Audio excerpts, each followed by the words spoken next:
সততা মানুষকে বড় করে আর অসততা মানুষকে শেষ করে দেয়। আজ আমরা শুনব এক সৎ যুবকের গল্প। আমান রাস্তা দিয়ে হেঁটে যাচ্ছিল। হঠাৎ আমানের চোখ পড়ল রাস্তার পাশে পড়ে থাকা একটা টাকার থলের দিকে। সে আশেপাশে তাকাল এবং টাকার থলেটা হাতে তুলে নিল। আজ এইটা দিয়ে অনেক মজা কিনে খাবো, ঘুরতে যাব, বাবার কাছে আর টাকা চাইতে হবে না। আজ আমি অনেক টাকার মালিক। তখনই আমানের মনে পড়ে গেল তার বাবার দেওয়া সেই উপদেশ। শোনো বাবা, আমান, কখনো অন্য কারোর জিনিস নিজের বলে দাবি করবা না, অন্য কারোর টাকায় হাত দিবা না। যদি কোনোদিন কারো টাকা কুড়িয়ে পাও তো তার মালিককে খুঁজে বের করে ফেরত দিয়ে দিবা। মনে রাখবা, আল্লাহ সব কিছুই দেখেন, কোনো কিছুই তার দৃষ্টিসীমার বাইরে নয়। সারা জীবন সৎ থাকবা, সত্য কথা বলবা।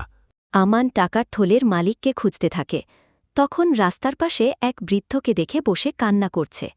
আমান বৃদ্ধার কাছে যায় এবং বলে, কি হয়েছে দাদু, আপনি গাছের নিচে বসে কান্না করছেন কেন? আমার একটা টাকার থলে হারানো গেছে।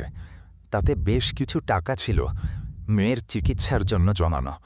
থলেটা পাচ্ছি না, আমার মেয়েটাকে মনে হয় আর বাঁচাতে পারবো না।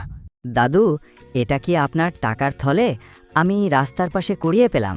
হ্যাঁ, এটাই তো, এটা আমার টাকার থলে। আর থলে পেয়ে বৃদ্ধ লোক মহা খুশি এবং আমানকে বলে, তোমাকে অনেক ধন্যবাদ। তুমি না থাকলে হয়তো টাকার থলেটা আর পাওয়া যেত না এবং আমার মেয়ের চিকিৎসাও হতো না। আল্লাহ তোমাকে নেক হায়াত দান করুক। সারা জীবন এভাবেই মানুষের উপকার করো। ওয়া'লামু আন্নাল্লাহা বিমা তা'মালুনা বাসীর। অর্থ, জেনে রাখো, তোমরা যা কিছু করো আল্লাহ তা দেখেন।